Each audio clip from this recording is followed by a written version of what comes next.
Breaking news, semburan gas di air Sugihan Oki, sejumlah warga derita luka bakar. Insiden kebocoran gas terjadi di Dusun Sungai Baung, Kecamatan Air Sugihan, Kabupaten Ogan Komering Ilir. Dari video yang beredar menunjukkan beberapa korban mengalami luka bakar di bagian tubuhnya. Dari informasi salah satu sumber menyebutkan bahwa seluruh korban dibawa ke Rumah Sakit Caritas Palembang. Menurutnya, kecelakaan kerja terjadi saat perbaikan pompa, namun ada air panas yang muncrat dari pompa tersebut. Insiden kebocoran pompa air panas yang terjadi di Dusun Sungai Baung, Kecamatan Air Sugihan, Kabupaten Ogan Komering Ilir pada Kamis 24 Maret 2022, lokasi berada di dalam pabrik pengolahan kertas Oki Pulp Paper. Sejumlah pekerja mengalami luka bakar akibat semburan air panas tersebut. Saat dikonfirmasi, PJ Kades Bukit Batu, A. Junaidi membenarkan bahwa kejadian kemarin terjadi di dalam lokasi perusahaan.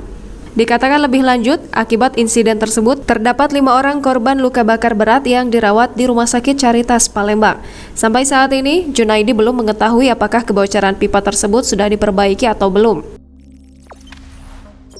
Jangan lupa subscribe, share, komen, dan like ya!